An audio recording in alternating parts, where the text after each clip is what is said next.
తుమ్మల పోయిండు, మరి మీటింగ్ ఏమవుతుందో అని. కానీ ఇక్కడికి వచ్చినాక చూస్తే ఉల్లిగడ్డ మీద పొట్టు పోతేంతో తుమ్మల పోతే గంట అనిపించింది.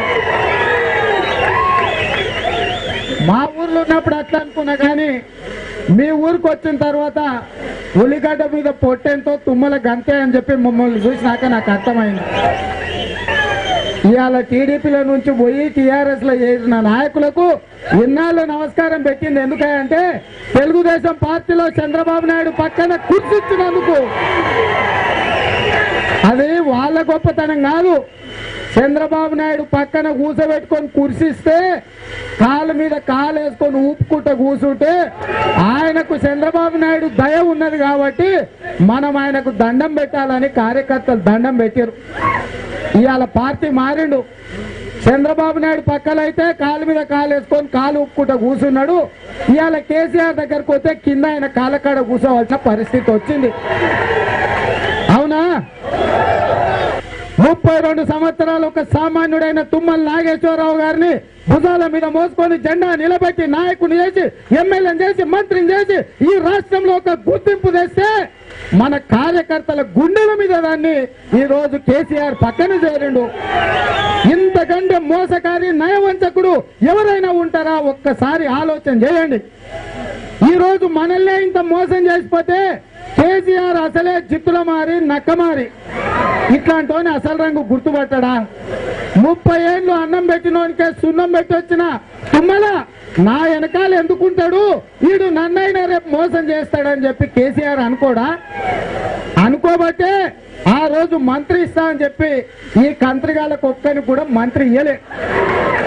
అన్ని పార్టీలలో ఉండే కంత్రిగాళ్ళని అందరినీ ఎత్తుక్కుంటున్నాడు, వాళ్ళందరినీ పిలుస్తున్నాడు, మంత్రులు ఇస్తా అని చెప్పి నమ్మి ఆ కోతల కేసీఆర్ దగ్గర పోయి చేరుతున్నారు. చేరినోడు ఒక్కడైనా ఇక్కడ తుమ్మల కావచ్చు, అక్కడ తలసాని కావచ్చు, ఆ ఊర్లో ఉండే తీగలు కావచ్చు, ఇంకెవరైనా కావచ్చు, ధర్మారెడ్డి కావచ్చు, అధర్మానికి ప్రతీక అయిన ధర్మారెడ్డి కావచ్చు, కాంగ్రెస్ నుంచి పోయిన రెడ్డి నాయక్ కావచ్చు, విఠల్ రెడ్డి కావచ్చు, కాళే యాదయ్య కావచ్చు, ఎవడన్నా మనిషిలాగా బతుకుతున్నాడా? ఒక్కసారి ఆలోచన చేయండి. ఈ రోజు నేను అడుగుతున్న కేసీఆర్ ను ఎవరి బిడ్డనో ఎత్తుకొని నా బిడ్డను ముద్దాడినట్టుంది. మా బీఫామ్ ఇచ్చి మా కార్యకర్తలు చెమట కోర్చి మా కార్యకర్తలు సచ్చి మా కార్యకర్తలు గుండెల్లో పెట్టుకొని గెలిపించినోని నువ్వు ఎత్తుకొని పోతున్నవే గద్దలాక, నీకు కొంచెమన్నా సిగ్గున్నదా అని చెప్పి నేను అడుగుతున్నా కేసీఆర్. గతంలో కేసీఆర్ చెప్పేటోడు నువ్వు అంటే ఖర్చులకు కావాలంటే ఉప ఎన్నికలు అనేటోడు, తెలంగాణ అంటే రాజీనామా అనేటోడు, మాతో పోటీ పడుంది రాజీనామా చేసని సవాల్ ఇసిరేటోడు. నేను ఇవాళ కేసీఆర్ కు సవాల్ ఇసురుతున్నా, నీకు సిగ్గు శరం ఏమైనా ఉంటే ఈ రోజు మా పార్టీల నుంచి తీసుకున్న వాళ్ళను రాజీనామాలు చేపించి ఉప ఎన్నికలకు రా, నీ సంగతి తేలుస్తాం, నీ పార్టీ కథ చెప్తాం. కేసీఆర్ కు అస్సలు సంగతి తెలుసు కాబట్టి ఈ రోజు ఎవరిని కూడా రాజీనామా చేపిస్తలేడు.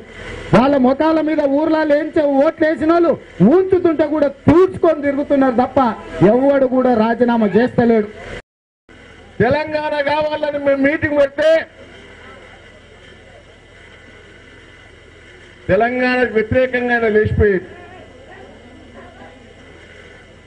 ఇవాళ టీఆర్ఎస్ పార్టీలో చేరిన వాళ్ళంతా తెలంగాణ వ్యతిరేకులు.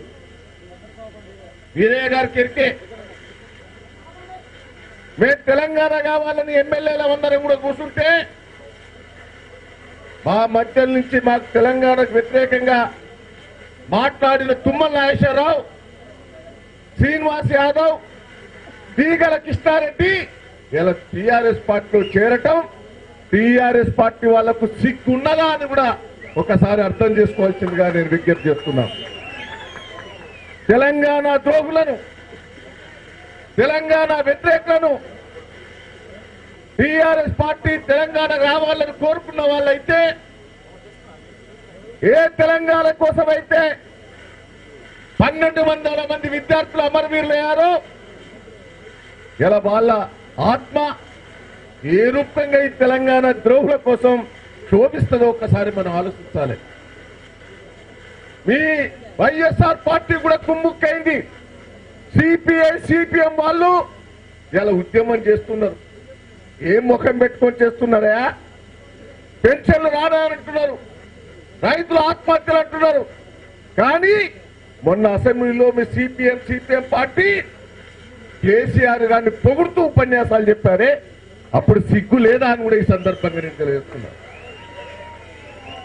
ఇవాళ నేను ఒకటే అడగదలుచుకున్నా, అన్ని పార్టీలు టీఆర్ఎస్ పార్టీకి కేసీఆర్ గారికి జై కొడితే ఒక తెలుగుదేశం పార్టీ ప్రజల సమస్యల మీద పోరాటం చేసిందనేది ఒకసారి గుర్తుపెట్టుకోమని కూడా ఈ సందర్భంగా మీకు తెలియజేస్తున్నాం.